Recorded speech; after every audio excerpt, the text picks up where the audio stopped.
vaccine, we're only going to prevent variants from emerging if we're able to protect all of the populations, regardless of whether they're wealthy or poor, and coming together. And I mean, specifically for Omicron, we still need to know more. But as long as large portions of populations are unvaccinated, we can expect variants to continue to appear. Hi, I'm Harry Clarke-Ezzidio, a junior reporter at the New Statesman.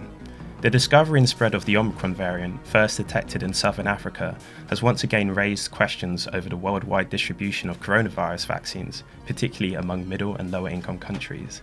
In the early days of the pandemic, there were concerns that wealthy nations would hoard vaccines for their populations, leaving poorer countries at risk. In response to this, the Covax initiative was set up in June 2020 and was tasked with working alongside manufacturers and countries to try and ensure an equitable vaccine rollout. And I'm glad to say that Managing Director of Covax, Aurélia Nguyen, has joined me to talk about the challenges of vaccinating the world. Thanks for joining me, Aurélia. Hi, Harry. Thanks for having me. So I gave a brief overview about Covax, but could you possibly expand on how Covax came to be and how would you assess its performance so far? So Covax came with a realization that the pandemic was going to be huge on a global scale, and that, as has often been said, viruses know no borders, and that an approach of each country looking after their population only through vaccination was not going to be enough.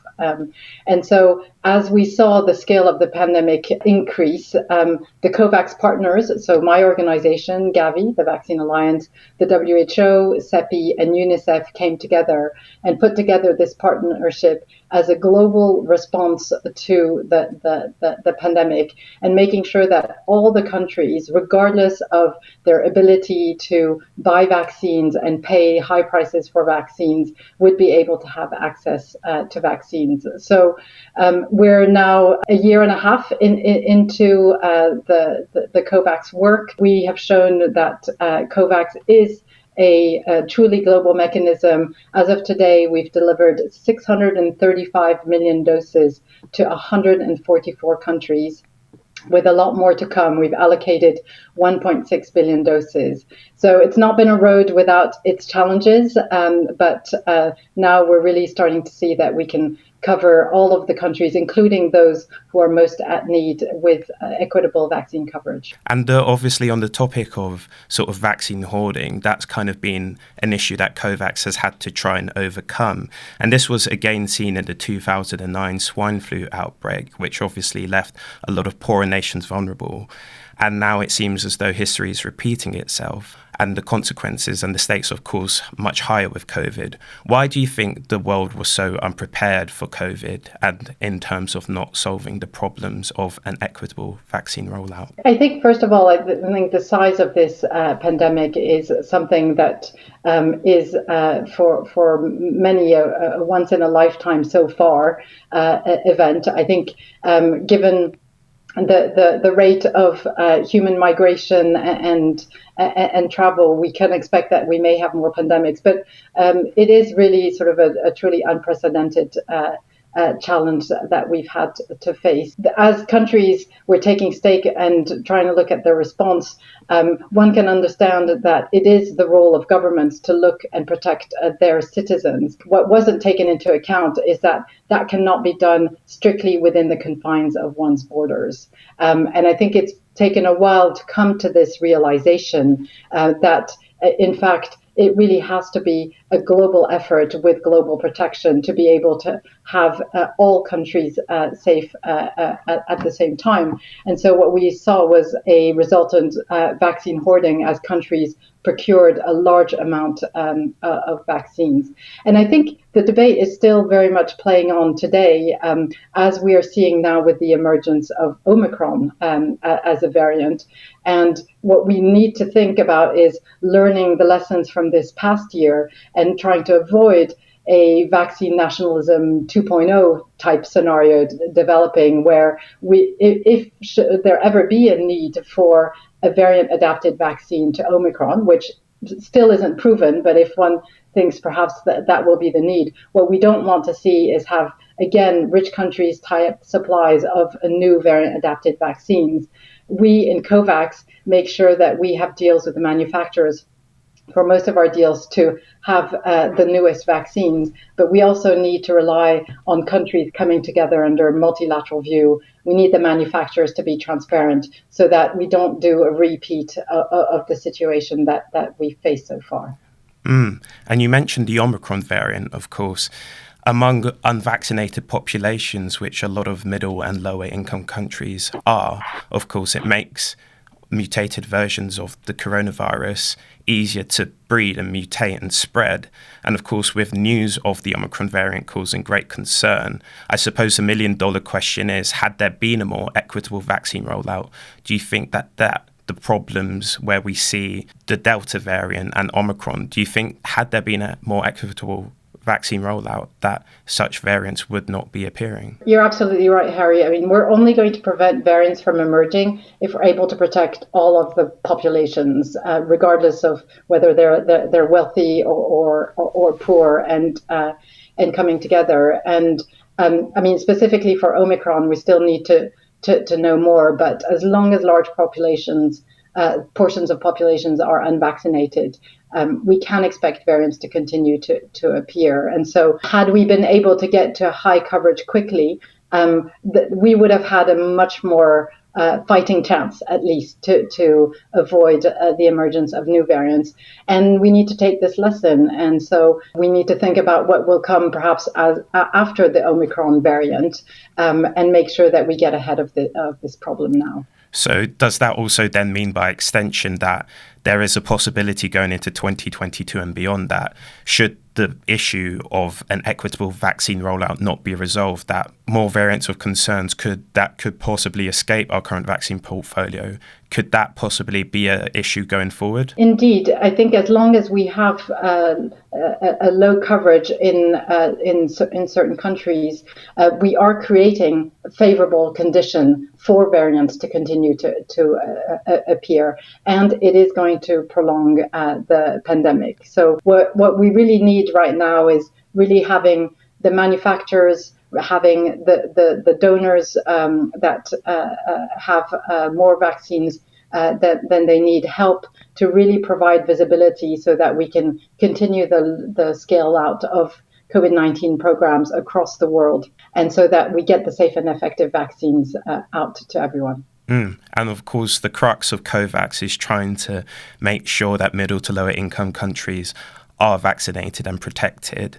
But according to figures from Our World in Data, less than 10% of people in low-income countries have received at least one dose of a coronavirus vaccine. And of course, yourselves at Covax, you, from earlier in the year, you have downgraded your estimates and your targets from what you kind of thought you'd be able to do at the end of 2021. What do you put the low sort of uptake of vaccines in low-income countries down to, and why has Covax fallen so short of its targets? So indeed, I mean, we still face a hugely inequitable distribution.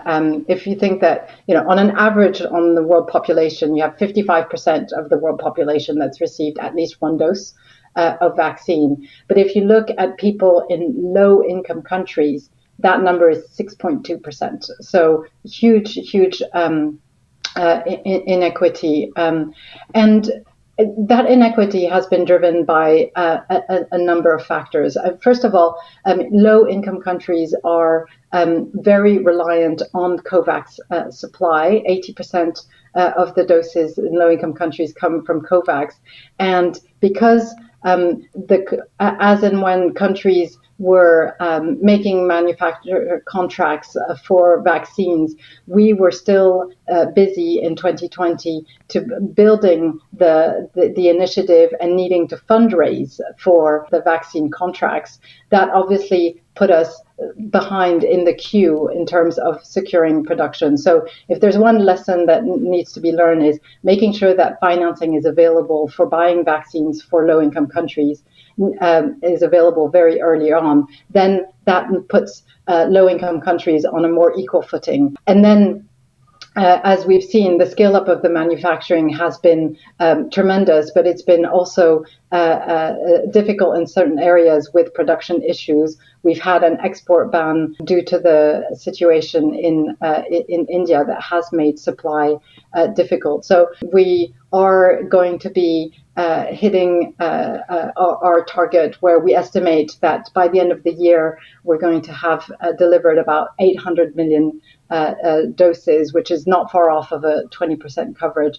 It is not at all where we want it to be. And I think having had those supply issues has been a large contributor of it. And the supply issues have also meant that it's been difficult for countries to plan. From a country perspective, particularly in low resource settings, if you don't know exactly how many doses are coming to you, it's very hard to start to be able to plan and make good use of those doses. And so that's creating what we call absorptive capacity issues, where countries haven't been able to scale up as rapidly because they didn't have necessarily the visibility on the supply that was coming to them, because it was being given at short notice. So as we look forward into 2022, now that we have a good line of supply, and our predictions and forecasts on supply have been fairly stable in terms of our expectations over the last quarter. What we need to do is really make sure to work with countries so that they can have longer visibility, start planning,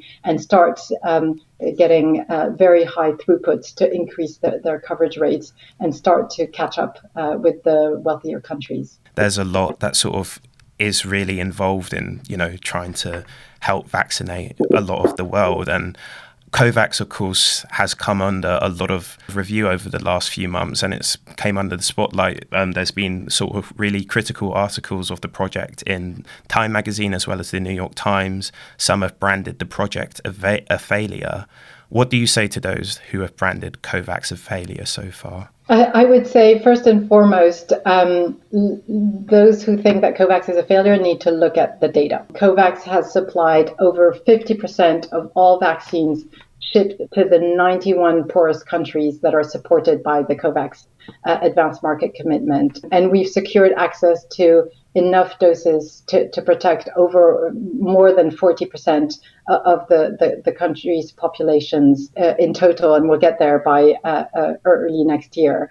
We also have 23 of the what we call the AMC countries, so the lower income countries, that rely on Covax for over 80% of their doses. So if Covax had not existed, these countries would have been left with literally nothing. From our perspective, yes, it's been a very difficult rollout. We've been quite vocal in calling out high-income countries for hoarding of vaccines. We've been vocal to the manufacturers for failing to prioritize Covax over their richer and more profitable customers. But that in itself is a failure of multilateralism, not of Covax specifically. We're very, very proud. We've delivered 635 million doses to date to the majority of the world. I think that's had a transformative impact in the countries that otherwise would have been left out in the cold. And you mentioned vaccine hoarding, especially in the early days of the pandemic. A lot of major nations and players ordered enough vaccines to vaccinate their population several times over, of course. Canada, I think, is probably the most egregious example, where they ordered 6 times as many for their population, which obviously cut the supply available to you.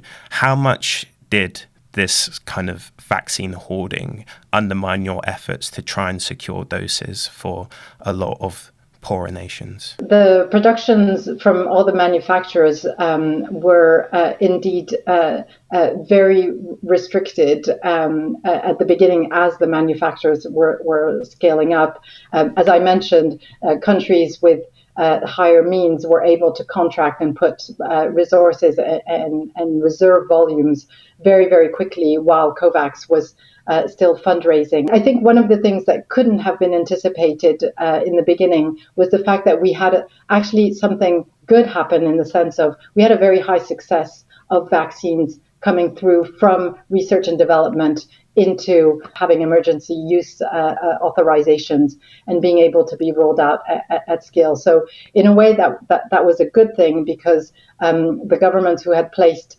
many different bets saw most if not all of their bets come through. But what it also meant is that those vaccines were immobilized and countries were reluctant to release any excess doses until they had a high coverage themselves. And it led to this sequencing effect where it was very difficult for Covax and others to get their efforts underway. So in a way, I think some countries led examples where they started donating their excess supply at the same time as they were doing their domestic programs to try to help increase coverage on an equal basis. France did that, for example. And so understanding a little bit how the situation played out, there were still ways where we could have, I think, helped increase access globally more quickly. Of course, now where we find ourselves, a lot of conversation is centering around booster shots and booster vaccines. But of course, a lot of major nations are focusing on getting booster jabs into people, whilst a lot of middle and lower income countries are still waiting to get first jabs into people. Do you think it's ethical for major nations to be focusing on booster jabs whilst a lot of the developing world is still struggling to get first jabs into people? Yeah, I think we need to consider the most effective way to help stop the virus from circulating globally. So I don't think it should be controversial to say that from an equity perspective or from an epidemiological perspective, it makes more sense to give a first dose to an elderly person or a healthcare worker in Africa than it does to give a third dose to a healthy young person in Europe. As we look forward, thankfully, global supply is going to be less constrained now and going forward. And so, in a way, we should be less in a place where it's a trade-off of one against the others. But when we do make some prioritization, of course, we should go where we're going to be protecting from severe disease the most rapidly. And I think it also touches back to the issue in terms of the fact that it has a global effect in terms of development against the new variants, against the circulation of the virus. And so having a policy where we can support as widespread a development as possible of the vaccines, recognizing that boosters do have a role in terms of also protecting vulnerable populations and getting that balance right, I think is going to be the most important part. Do you think there's political will on the part of all parties that would be needed to make that happen? Because there seems to be, the director of the WHO described the West as having a, quote, me first approach in terms of stockpiling vaccines. Do you think that such a truly equitable system is actually a feasible prospect? I think there's a growing realization around the fact that increasing the global levels of coverage is an absolute priority. My plea would be that as governments look at their vaccination programs, that they're being very cognizant in terms of the level of uptake of vaccines within countries, of targeting doses where they're going to have the highest effect, such that if there are excess doses, which we think there are quite a large number of, those can be released as quickly as possible. Also, where countries have production reserved with manufacturers that they may not necessarily need, offering up those production slots to Covax, what we call a Q swap for production, helps make sure that we use the available supply most efficiently. And of course, a key part of this is also getting jabs in people's arms once Covax has acquired doses. And earlier, there was obviously a lot of, criticism, not only of Covax, but individual countries when there was vaccines going to waste because of delays in the transportation process and the administration process. Have you managed to get on top of those fears and those problems, those teething problems in terms of setting up and getting jabs in people's arms? And do you think that the delay in getting vaccines into people's arms has contributed to vaccine hesitancy in a lot of these areas of the global south and the developing world that have had to wait so long to get vaccines? From a Covax perspective, this is really important, and we closely monitor the capacity that countries have to absorb doses, and we're working really, really hard to increase this capability. As we think from a country's perspective, this is for all countries the biggest vaccination undertaking that's being done. Usually, countries when they do large-scale campaigns have months, if not years, to prepare. That's not the case here. So we've developed and deployed a lot of technical assistance to countries to help increase their uptake. One of the things that I think has hurt programs is as there have been doses that have been donated to developing countries that have a short shelf life. That I think has put extra stress on the system from countries in terms of rolling out doses that have short shelf life. From a Covax perspective, we make sure that countries are able to accept and deploy them before doses are deployed. And in general, we've seen that the countries have done a remarkable effort, and actually compared to regular vaccine programs, the wastage rates have been lower, but it can't be fully zero. And as we've seen that sometimes short shelf life doses have come to expiry without being able to be rolled out. Obviously, that's not a good result because those doses haven't been used, but it also sometimes fuels a little bit some of the vaccine hesitancy. And so we need to make sure that we don't get into a vicious circle, and that particularly as we want to support countries to have the best and most successful rollout, we give them the best means to be able to do so and plan in advance and give them doses that they can deploy with sufficient shelf life. In a recent interview, you described the next pandemic, whatever that may be, as an evolutionary certainty. And of course, we're still in the midst of this one, and there's a lot to sort of deal with in the meantime.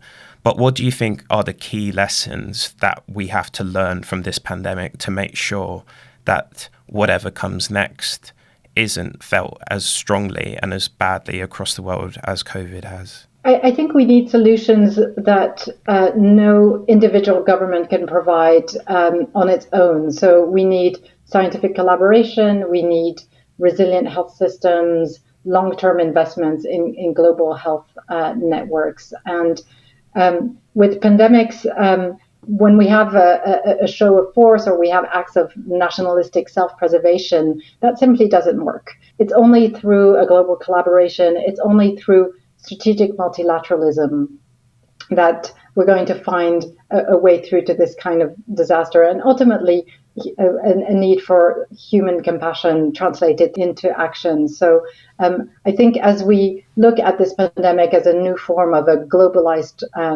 crisis, we need to think about it in a way that really responds to how we are in an increasingly interconnected world. And on a personal level, of course, you've had a lot to contend with over the last 18 months or so.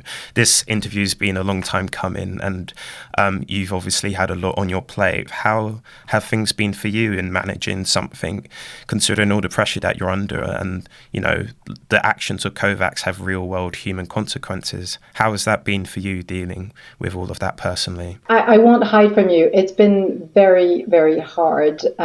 There's been an unprecedented numbers of late nights of trying to work through problems, troubleshoot, make sure that every single dose that's made available to us finds a good program to be deployed in. But it's also an extreme privilege also to be part of a global response. And I think being able to get the support from the solidarity that we have seen. I think it's been a huge challenge to anyone who's been working on the COVID response generally. I mean, vaccination is just one part of it. And I think it's motivated many of us, my team that's absolutely stellar to push through. Ultimately, what really matters is every morning when we wake up, we look at the numbers. Yesterday, in the last 24-hour period, we've had our record numbers of deliveries in a single 24-hour period, 14.5 million doses in 24 hours. I think that really shows that what we're doing is making a difference, and it helps to push through the adversity. And looking forward to next year, 2022, obviously Covax has quite big plans to deliver a vast amount of vaccines to a lot of middle and lower income countries. What, from your perspective, are the key objectives for next year? What needs to be done to try and stem a lot of the issues that the pandemic has kind of caused, particularly in lower and middle income countries? If you think about, 2021 was really around the supply challenge and making sure that supply started ramping up and came through as much as possible. I think that challenge will still be there in 2022 in terms of how we sustain regular, predictable, high quality supply. Matched with that, we're going to have a very strong priority in terms of focusing on the countries and their specific strategies, looking at what they want to achieve in terms of vaccination coverage, in terms of vaccination strategies, and really supporting those that have been struggling so far to increase their absorptive capacity, increase the number of vaccines that they can give per day to the levels that they want. So I think it's going to be a bit of a game of two halves in that sense. And the work that we're doing is really to try to push on both those fronts going forward. Aurélia, thanks for taking the time to join me. Thank you, Harry. And if you enjoyed that and want to hear more and see more, subscribe to our YouTube channel, give it a like. And also you can go on the New Statesman website to read up the written version of this interview. And you could check out everything else that me and my other colleagues have been working on. Thanks for watching.